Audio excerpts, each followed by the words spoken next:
बरकाकाना के दुर्गी गांव निवासी सुद अंसारी की हत्या उसके मौसेरे भाई इबाद और आफताब ने मिलकर चाकू से गोद कर की थी। इस मामले में पुलिस ने आफताब अंसारी को गिरफ्तार कर रामगढ़ जेल भेज दिया है, जबकि इबाद अंसारी अभी फरार है। पतरातू एसडीपीओ ने बताया कि जिस टर्बो गाड़ी को सऊद अंसारी चलाता था उसे चोरी कर बेचने का दबाव इबाद अंसारी दे रहा था, लेकिन सुद इस बात के लिए तैयार नहीं हो रहा था। मुहर्रम के दिन 6 जुलाई को इबाद और आफता सुद को लेकर पिरीटांड गए और वहीं पर तीनों ने नशा किया और उसके बाद में चाकू से गोदकर सऊद की हत्या कर दिया और शव को ईंट भट्ठे में डाल दिया। मालूम हो कि सुद का शव 11 जुलाई को ईंट भट्ठे से बरामद किया गया था। इसके बाद काफ़ी हंगामा हुआ था।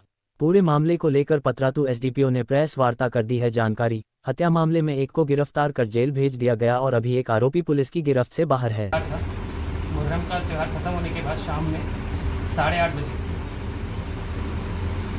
आफ्ताब, इबाद और जो मृतक है सऊद, तीनों लोग यहाँ से ऑटो में बैठे और पीरी करबल रोड के आगे पीरीटांड एक जगह है, वहाँ पर ये तीनों लोग सॉल्यूशन का जो नशा रहता है वो करने के लिए वहाँ पर स्टार्ट किया।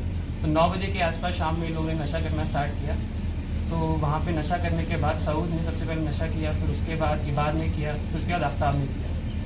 और नशा करने के दौरान ही आफ्ताब, इबाद और सऊद के बीच में थोड़ी भगदड़ हुई। सबसे पहले जो भगदड़ हुई थी इबाद और सऊद के बीच में हुई थी। तो इबाद और सऊद एक दूसरे को आपस में जानते भी थे, इनका घर भी आसपास में ही है। तो उसमें हुआ क्या था कि जो सऊद है वो एक ड्राइवर का काम करते थे, उनका एक टर्बो है वो चलाते थे।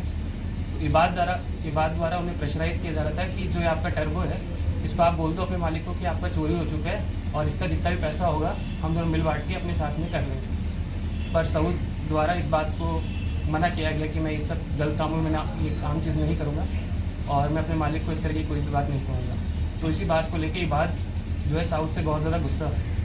तो जैसे ही उसने नशे के दौरान देखा कि मौका अच्छा है, तो उसने जो त्यौहार के दौरान उसके पास में चाकू था, मुहर्रम त्यौहार के दौरान में, उसी से सऊद के ऊपर 3 वार किए। सबसे पहला गर्दन के ऊपर वार किया, फिर एक वार उसने पेट के ऊपर किया और एक वार उसने उसके कान के ऊपर किया।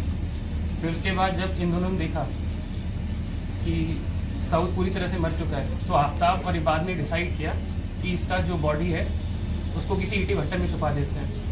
तो घटनाक्रम के दौरान यह भी पता चला कि जो इबाद और आफ्ताब दोनों ने सऊद की बॉडी को लिया और वहाँ पर जाकर एक डक्ट रहता है उसमें फेंक दिया और उसके ऊपर इन्होंने ईंटा और डाल दिया ताकि कोई इस बॉडी को पहचान ना सके। इसमें एक चीज़ और समझ में आई है कि इबाद और आफ्ताब इन लोगों ने इस चीज़ के लिए प्लानिंग से और पूछा गया तो इसने जो उस दिन कपड़े पहने हुए थे उस सब चीज़ों को भी हमने सीज कर लिया है। और जो इबाद भागा हुआ है और उसके पास में ही वो चाकू है जिसने उससे हत्या की थी और वही चाकू लेके वो फरार है भी।